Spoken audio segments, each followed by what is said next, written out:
Welcome to జిల్లా dairy. నేను అబిత. ముందుగా హెడ్లైన్స్. గుడివాడలో మచిలీపట్నం ఎంపీ బాలశౌరికి అభినందన. చంద్రబాబు వల్లే అమరావతి పోలవరం సాధ్యమన్న ఎంపీ.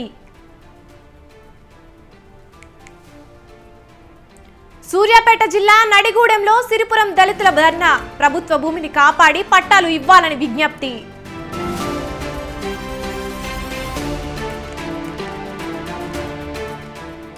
నంద్యాల జిల్లా డోన్లో సూర్యప్రకాష్ రెడ్డి మెగా జాబ్ మేళా. భారీ ఎత్తున తరలివచ్చిన నిరుద్యోగ యువతీ యువకులు.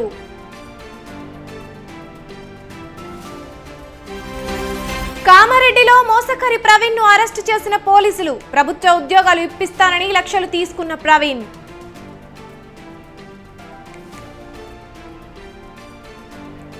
ఏసీబీకి చిక్కిన తహసీల్దార్ ఆఫీసులో లంచావతారాలు. భూమి మ్యుటేషన్ కోసం లంచం తీసుకున్న ముగ్గురు.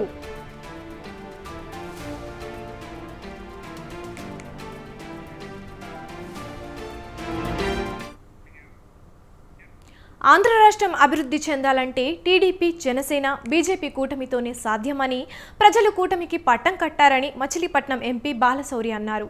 లోక్సభ సభ్యునిగా ప్రమాణ స్వీకారం చేసిన తర్వాత తొలిసారిగా ఆయన ఎంపీ హోదాలో గుడివాడ వచ్చారు. టీడీపీ ఆఫీసు ప్రజావేదికలో ఎమ్మెల్యే రాముతో కలిసి అభినందన సభలో పాల్గొన్నారు. ఢిల్లీలో ప్రధాని మోదీని కలిసి ఆంధ్రప్రదేశ్లో కూటమి గెలవటానికి, భారీ మెజార్టీ రావడానికి కారణాలను వివరించానని బాలశౌరి తెలిపారు. అనుభవం ఉన్న చంద్రబాబు లాంటి వ్యక్తి సీఎంగా ఉంటేనే అమరావతి నిర్మాణం, పోలవరం ప్రాజెక్టు పూర్తవుతాయని చెప్పానని అన్నారు. గుడివాడకు రైల్వే ఫ్లైఓవర్ బ్రిడ్జి రావడానికి ఎంపీ బాలశౌరి కృషి చేసేస్తారని అభినందనీయమని ఎమ్మెల్యే వెనిగండ్ల రాము ప్రశంసించారు. ఎలక్షన్స్ వేరు. ఇప్పుడు జనసేన పార్టీ, తెలుగుదేశం పార్టీ కలిసి బీజేపీ యొక్క సహకారంతో చేసినటువంటి ఎలక్షన్స్ వేరు. నేను ఇప్పుడే చెప్పా, గుడివాడలో అనేక మంది గెలిచారు, ఓడిపోయారు. కానీ 53,000 మెజార్టీ అంటే అది సామాన్యమైనటువంటి మెజార్టీ కాదు అనేటువంటి విషయాన్ని మరి ఈ సందర్భంగా మీకు మనవి చేస్తా ఉన్నాను. మొన్నటి వరకు పరిపాలించినటువంటి వైసీపీ ప్రభుత్వం మీద ప్రజలు విరక్తి చెంది ఈ రాష్ట్రం అభివృద్ధి చెందాలి అంటే వైసీపీని గద్దె దించాలి అనేటువంటి ఒకే ఒక నినాదంతో అందరూ కలిసి ఒక వేదిక మీదకి వచ్చారు. బ్రహ్మాండమైనటువంటి మెజార్టీతో గెలిపించారు. జనసేన పార్టీ, పవన్ కళ్యాణ్ అనేది ఒక తుఫాన్ అని చెప్పేసి చెప్పాం.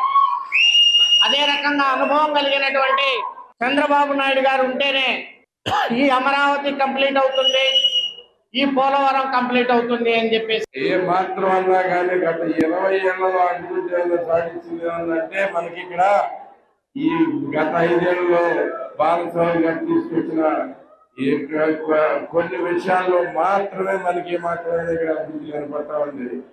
ఈ రైల్ ఓవర్ బ్రిడ్జ్ రావడానికి ఇంకో రకంగా ఎవరైనా సాధ్యపడేది కాదు. నేను చూశాను ఆయన్ని అక్కడికి వెళ్ళినప్పుడు. మోస్ట్ పిఆర్ ఉన్న అందరితోనూ పరిచయాలు ఉన్న ఏకైక ఎంపీగా బాలశౌరి గారు. కబ్జాదారుల నుండి ప్రభుత్వ భూమిని కాపాడాలని సూర్యాపేట జిల్లా నడిగూడెం తహసీల్దార్ ఆఫీసు వద్ద సిరిపురం దళితులు ధర్నా చేపట్టారు. సిరిపురం రెవెన్యూ సర్వే నెంబర్ 311లో ఉన్న 5 ఎకరాల ప్రభుత్వ భూమిని కొందరు కబ్జా చేశారని దళితులు ఆ భూమిలో ఎర్ర జెండాలతో ఆందోళన చేపట్టారు. గ్రామంలోని ముగ్గురు ఆ భూమిని కబ్జా చేసి సాగు చేస్తున్నట్లు ఫిర్యాదు చేస్తే వారిపై కేసు నమోదు చేసి ప్రభుత్వ భూమిగా బోర్డు ఏర్పాటు చేశారని దళితులు తెలిపారు. ప్రభుత్వ భూమి ఆక్రమణకు గురికాకుండా చూడాలని ప్రభుత్వాన్ని వారు కోరారు. భూమి లేని నిరుపేదలకు పట్టాలు ఇవ్వాలని డిమాండ్ చేశారు. అనంతరం తహసీల్దార్కు వినతి పత్రం అందజేశారు. చట్టపరంగా చర్యలు తీసుకుంటామని తహసీల్దార్ హామీ ఇవ్వడంతో ధర్నా విరమించారు.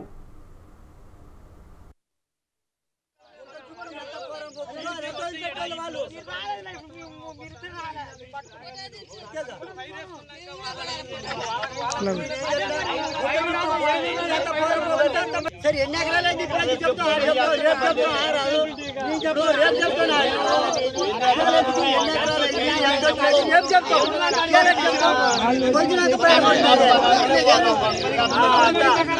గవర్నమెంట్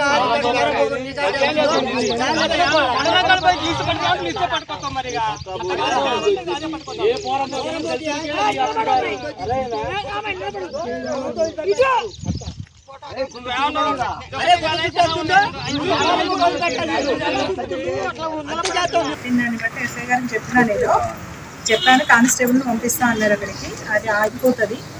ఆగకుండా మళ్ళీ నైట్ వాళ్ళు ఏదైనా చేసినా సరే డెఫినెట్గా మళ్ళీ మీకు మందులు పెట్టిన. వరంగల్ కోట చెరువు, చిన్నవడ్డేపల్లి చెరువు బఫర్ జోన్, ఎఫ్టీఎల్ పరిధిలోని అక్రమ ప్రహారీ, తాత్కాలిక షెడ్లను జిల్లా టాస్క్ ఫోర్స్ సిబ్బంది తొలగించారు. హైకోర్టు ఆదేశాలతో భారీ పోలీసు బందోబస్తు మధ్య టౌన్ ప్లానింగ్, రెవెన్యూ, ఇరిగేషన్ అధికారులు సిబ్బంది కూల్చివేశారు. బల్దియా అనుమతి లేకుండా వేసిన తాత్కాలిక షెడ్లను, ప్రహారీని నేలమట్టం చేసినట్టు బల్దియా సిటీ ప్లానర్ శైలజ తెలిపారు. ఎఫ్టీఎల్ పరిధి కోట చెరువు, చిన్నవడ్డేపల్లి చెరువు కాలనీ నుంచి కోట చెరువు వరకు అక్రమ నిర్మాణాలున్నాయని పేర్కొన్నారు. షెడ్లు, ప్రహారీని టాస్క్ ఫోర్స్ కూల్చివేస్తున్న విషయం తెలుసుకున్న యజమానులు అడ్డుకునేందుకు యత్నించారు. దీంతో ఉద్రిక్త పరిస్థితి నెలకొంది. అయినప్పటికీ కూల్చివేతలు కొనసాగాయి.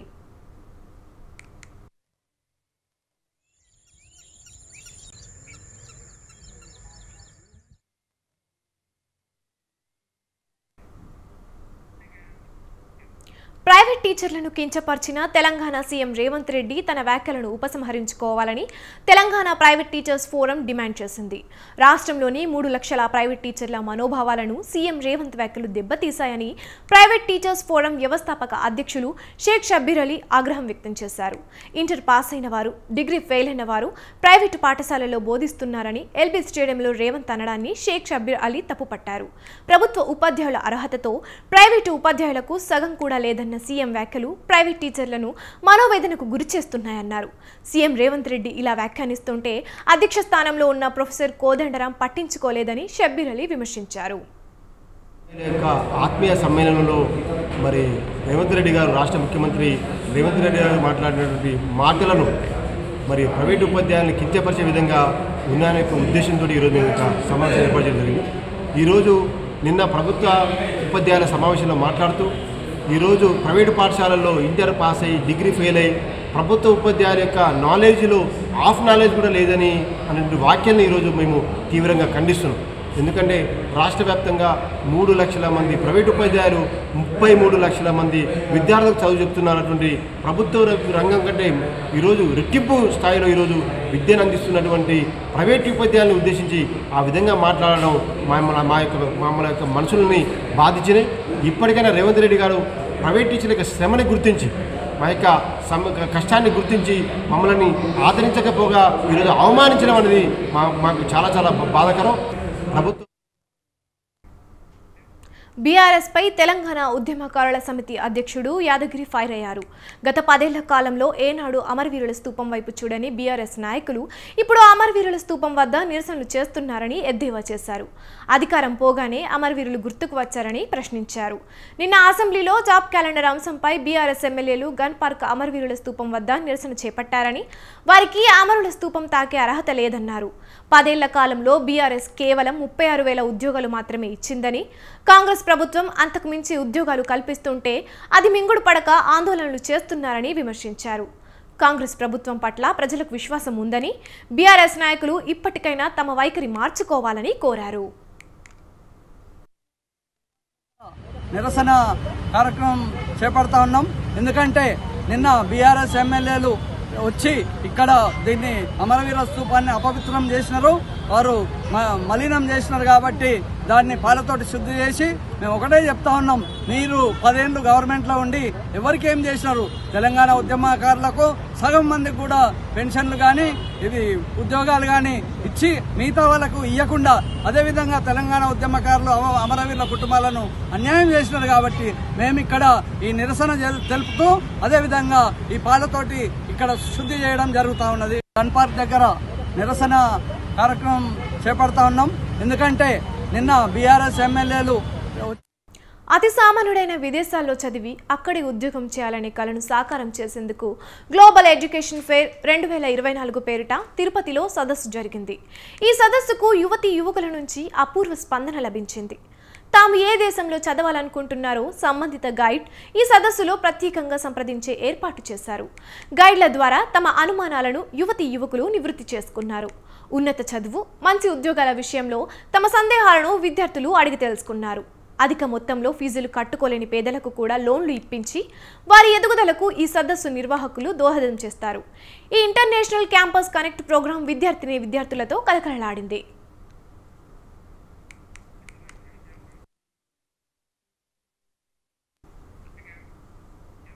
నంద్యాల జిల్లా డోన్లోని శ్రీ సాయి డిగ్రీ కళాశాలలో ఎమ్మెల్యే కోట్ల జయసూర్యప్రకాష్ రెడ్డి మెగా జాబ్ మేళా ఏర్పాటు చేశారు. ఎన్నికల ముందు నియోజకవర్గంలో అధిక సంఖ్యలో ఉన్న నిరుద్యోగులను చూసిన ఎమ్మెల్యే కోట్ల వారి కోసం జాబ్ మేళా నిర్వహించారు. తెలుగుదేశం ప్రభుత్వం అధికారంలోకి వస్తే ఉద్యోగ అవకాశాలు కల్పిస్తామన్న మాటకు కట్టుబడి ఉన్నామని ఎమ్మెల్యే కోట్ల సూర్యప్రకాష్ రెడ్డి చెప్పారు. యువతకు భారీ ఎత్తున ఉద్యోగ అవకాశాలు కల్పించాలనే ఉద్దేశంతో ఏపీ స్కిల్ డెవలప్మెంట్ ఆధ్వర్యంలో పలు రకాల కంపెనీలతో మాట్లాడినట్లు కోట్ల వెల్లడించారు. ఎమ్మెల్యే కోట్ల ఏర్పాటు చేసిన మెగా జాబ్ మేళా పట్ల నియోజకవర్గంలోని ప్రజలు, నిరుద్యోగులు హర్షం వ్యక్తం చేశారు.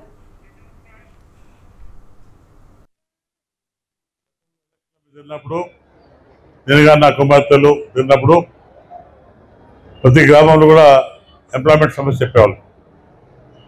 సార్ చాలా మంది చదువుకున్నాం, మాకు ఉద్యోగాలు లేవు, మీరు గెలిచాక మాకు ఒక చక్కటి అవకాశం కల్పిస్తే మా స్కిల్ను ఉపయోగించుకొని ఈ ఉద్యోగాలు తెచ్చుకునే అవకాశం ఉందని చెప్పి ఆవిడ మమ్మల్ని కొడితే ఈరోజు చిత్ర సాయి అంతా కలిసి కూడా పెద్ద ఎత్తున కంపెనీకి మాట్లాడుకొని మీ ఇంటి ముందుకు వచ్చాయి. గతంలో ఉద్యోగాలు చాలా ఇబ్బంది పడేవాళ్ళం మనం. అలా కాకుండా మన ఆర్థిక పరిస్థితి బాధ కాబట్టి అవన్నీ దృష్టి పెట్టుకొని మీ ఇంటి ముందుకే ఉద్యోగంని ఒక కాన్సెప్ట్ తీసుకొని ఈరోజు మీ డోన్లో ఏర్పాటు చేయడం జరిగింది. గతంలో ఎలక్షన్ల మీద తిన్నప్పుడు నేను కానీ నా కుమార్తెలు తిన్నప్పుడు బలుసులమ్మ అమ్మవారి ఆశీస్సులు తాడేపల్లిగూడెం నియోజకవర్గంతో పాటు రాష్ట్ర ప్రజలందరికీ అందాలని ఎమ్మెల్యే బొల్శెట్టి శ్రీనివాస్ ఆకాంక్షించారు. పశ్చిమ గోదావరి జిల్లా తాడేపల్లిగూడెం గ్రామదేవత బలుసులమ్మ అమ్మవారికి ఆయన కుటుంబ సభ్యులతో కలిసి ఆషాఢం సారే అందజేశారు. గతంలో అమ్మవారికి జాతర చేసినప్పుడు తాను మున్సిపల్ చైర్మన్గా ఉన్నట్లు చెప్పారు. ఎమ్మెల్యేగా తాను ఎన్నికైన తర్వాత వచ్చే ఏడాది జాతర చేయాలని నిర్ణయించామన్నారు. తాడేపల్లిగూడెం ప్రజలు వచ్చే ఏడాది జాతర చేసేందుకు సమాయుత్తం కావాలని, పెళ్లిళ్లు వంటి శుభకార్యాలకు ప్రణాళిక వేసుకోవాలన్నారు. ముందుగా ఎమ్మెల్యే బొల్శెట్టి తన సతీమణి అనురాధ, కుమారుడు రాజేష్ కూటమి నేతలతో కలిసి అమ్మవారికి ప్రత్యేక పూజలు చేశారు.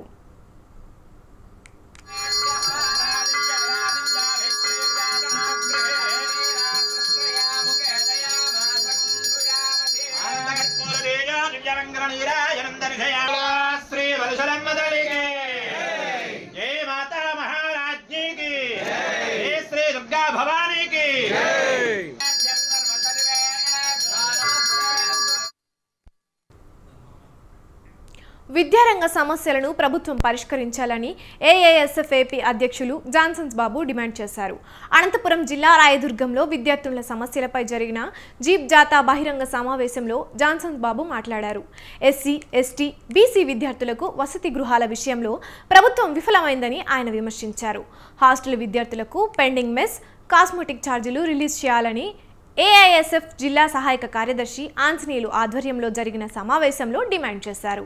విద్యకు సంబంధించిన పలు సమస్యలు పరిష్కరించాలని ప్రభుత్వానికి సమావేశం విజ్ఞప్తి చేసింది. విద్యారంగం సమస్యలపై 6వ తేదీన కలెక్టరేట్ వద్ద భారీగా నిర్వహించే ఆందోళనను విజయవంతం చేయాలని విద్యార్థులకు పిలుపునిచ్చారు. 8 ఏళ్లగా విద్యార్థులకు ట్రంకు పెట్లు, దుప్పట్లు, గ్లాసులు, ప్లేట్లు, కనీసం దోమతెరలు కూడా ఇచ్చే పరిస్థితి లేకుండా పోయింది. 8 ఏళ్లుగా విద్యార్థులు ఇబ్బంది పడుతూ ఉన్నారు. అదేవిధంగా మంచినీటి వాటర్ ప్లాంట్లు కూడా ఏర్పాటు చేయాలి. ఇవాళ బోర్ నీళ్లు తాగడం వల్ల విద్యార్థులకు మరి కాల్షియం దెబ్బతిని అనారోగ్యానికి గురయ్యే పరిస్థితి హాస్టల్ విద్యార్థులకు ఉంది. అదేవిధంగా నాణ్యతమైనటువంటి ఆహారాన్ని అందించాలి. గురుకులాలకు సంబంధించి కూడా ఈ రాయలసీమ జిల్లాలో ప్రధానంగా అనంతపురం జిల్లా కరువు జిల్లా, ఈ జిల్లాని దృష్టిలో ఉంచుకొని మరి గురుకుల పాఠశాలలు, కస్తూరిబాయి పాఠశాలలు కూడా సెక్షన్స్ పెంచి వాళ్లకు సరైనటువంటి టీచర్లు కూడా ఏర్పాటు చేయాలి. అందుకనే మరి ఏర్పాటు చేసి ఇదంతా కూడా కలెక్టరేట్ ముందుకు తీసుకెళ్లనే ఉద్దేశంతోనే 1వ తారీఖు నుండి 3వ తారీఖు వరకు జీప్ జాతాను ఏర్పాటు చేయడం జరిగింది. కొత్త జాతీయ విద్యా విధానం ద్వారా ప్రతి ఒక్కరికి నాణ్యమైన విద్య అందించగలుగుతామని ఏబీఏఆర్ఎస్ఎం జాతీయ సంఘటన ప్రధాన కార్యదర్శి లక్ష్మణ్ అన్నారు. భారతదేశం వేగంగా అభివృద్ధి చెందటం వల్ల విద్యలో కూడా సరైన పాలసీ తీసుకురావడంలో కీలక పాత్ర ఉంటుందన్నారు. సుమారు 4 ఏళ్లు కసరత్తు చేసి ఈ పాలసీ తీసుకువచ్చినట్లు లక్ష్మణ్ చెప్పారు. మల్టీ డిసిప్లినరీ రీసెర్చ్ కేంద్రాలకు ఎక్కువ ప్రాధాన్యత ఇవ్వాలనేది ఈ పాలసీ ఉద్దేశమన్నారు. విద్యార్థుల్లో స్కిల్స్ పెంచేందుకు కొత్త పాలసీ ఎంతో ఉపయోగపడుతుందని చెప్పారు ఆయన. వికసిత్ భారత్ లక్ష్యంగా భాగంగా విద్యారంగంలో సమూల మార్పులు తీసుకురావటం మంచి పరిణామమని లక్ష్మణ్ చెప్పారు.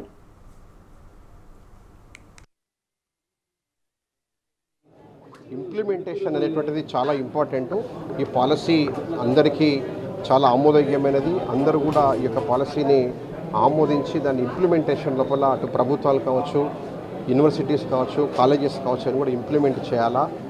దీనికోసం సెన్సిటైజ్ చేసే ప్రయత్నం ఏబీఆర్ఎస్ఎం చేస్తుంది.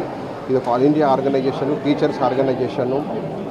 ప్రభుత్వాలు రాజకీయాలకు పోకుండా స్టేటు, సెంట్రల్ ఇది కాంకరెంట్ లిస్ట్లో ఉంది ఎడ్యుకేషన్. కాబట్టి ఒక మంచి పాలసీ 34 సంవత్సరాల తర్వాత వచ్చింది పాలసీ. దీన్ని ఇంప్లిమెంట్ చేయడానికి చాలా ఒక స్ట్రాంగ్ బిల్ అవసరము. ప్రభుత్వాలు, యూనివర్సిటీసు, ఫ్యాకల్టీ మెంబర్సు అందరూ కలిసి దీని గురించి ఆలోచించాలి. ఇది స్టూడెంట్ సెంట్రిక్, అదేవిధంగా భారతీయ సెంట్రిక్. ఇది మన దేశం యొక్క అవసరాలకు అనుగుణమైనటువంటి యువతను తయారు చేసేటువంటి ఒక విద్య ఈ యొక్క నూతన జాతీయ విద్యా విధానం ద్వారా సాధ్యమవుతుంది. మద్యం తాగించి యువతిని కామారెడ్డి రైల్వే స్టేషన్ నుండి తీసుకెళ్లేందుకు యువకులు ప్రయత్నించారు. ప్రయాణికులు గుర్తించడంతో యువతిని వారు వదిలేసి వెళ్లిపోయారు. రైల్వే ప్లాట్ఫామ్ నుంచి తీసుకువెళ్తుండగా కొందరు ప్రయాణికులు గమనించి యువకులను ప్రశ్నించారు. దీంతో బతుకమ్ముకుంటా అని చెప్పి యువతిని వదిలేసి వారు పారిపోయారు. రైల్వే పోలీసులు, కామారెడ్డి పట్టణ పోలీసులకు ప్రయాణికులు సమాచారం ఇచ్చారు. పోలీసులు యువతిని విచారించినప్పుడు తాను హైదరాబాద్ నాచారానికి చెందిన సాఫ్ట్వేర్ ఉద్యోగిని అని వెల్లడించింది. పోలీసులు అడిగిన వివరాలకు యువతి నుంచి సరైన సమాధానాలు రాకపోవడంతో ఆమెను సురక్షిత ప్రాంతంలో ఉంచారు. పారిపోయిన యువకుల కోసం పోలీసులు సీసీ కెమెరాల ఆధారంగా గాలింపు చేపట్టారు. కాలనీలో కొత్త బస్ స్టాండ్ కానీ విద్యానగర్ కాలనీలో సెక్స్ వర్కర్లు ఉన్నారు, వాళ్ళకన్నా కావాలంటే సంప్రదించండి, ఈ నంబర్కి సంప్రదించండి అని పోస్టర్ వెలవడం జరిగింది. దీని మీద పోలీసు వాళ్ళు ఖచ్చితంగా నిఘా పెట్టి ఖచ్చితంగా ఆ ఫోన్ నంబర్లు ఎవరి పేరు మీద ఉన్నది అవి చూసుకొని ఖచ్చితంగా చర్యలు తీసుకోవాలని చెప్పేసి మేము కోరుతా ఉన్నాం. ముఖ్యంగా ఈ కొత్త బస్ స్టాండ్ అంటే విద్యార్థులు కామారెడ్డి కనీసం ఒక 2000 మంది విద్యార్థులు వచ్చిపోతూ ఉంటారు. ఆ విద్యార్థులు అలాంటివి చూస్తే వాళ్ళ తప్పుదో పట్టే అవకాశం ఉన్నది. దీనివల్ల అనేక క్రిమినల్ చర్యలు జరిగే అవకాశం ఉన్నది. కాబట్టి పోలీసు వారు ఖచ్చితంగా దీని మీద ప్రత్యేకమైన దృష్టి పెట్టాలి. దృష్టి పెట్టి అదేవిధంగా ఇలాంటి ఘటనలకు పాల్పడవని శిక్షించాలి. అదేవిధంగా వీళ్ళు ఇంత మొహమాటం లేకుండా, భయం లేకుండా పోస్టులు వేయడం వెనక ఖచ్చితంగా రాజకీయ హస్తం కూడా ఉండొచ్చు. ఈ బ్యాక్గ్రౌండ్ కోణంలో కూడా పోలీసులు చర్యలు ప్రభుత్వ ఉద్యోగాలు ఇప్పిస్తానంటూ మోసం చేస్తున్న ఒకరిని కామారెడ్డి పోలీసులు అరెస్టు చేసి రిమాండ్కు తరలించారు. కామారెడ్డి అశోక్ నగర్ కాలనీలో ఉండే చిలుక నవీన్ ఎంఎస్ఎంఎన్ కంపెనీలో ఉద్యోగం చేస్తున్నాడు. అదే కంపెనీలో పనిచేస్తున్న సుంచు ప్రవీణ్ ప్రభుత్వ ఉద్యోగ విభాగాల్లో అవుట్సోర్సింగ్ విధానంలో ఉద్యోగాలు ఇప్పిస్తానని నవీన్ను నమ్మించాడు. నవీన్, అతని భార్య జ్యోతి, వారి స్నేహితులు, బంధువులు మొత్తం 15 మంది నుంచి ప్రవీణ్ మొత్తం 8,45,000 తీసుకొని నకిలీ అపాయింట్మెంట్ లెటర్లు అంటగట్టాడు. దీంతో కామారెడ్డి పోలీసులకు జ్యోతి గత నెల 22న ఫిర్యాదు చేసింది. కేసు నమోదు చేసి విచారించిన పోలీసులు ప్రవీణ్ను హైదరాబాద్లో అరెస్ట్ చేసినట్లు పోలీసులు తెలిపారు.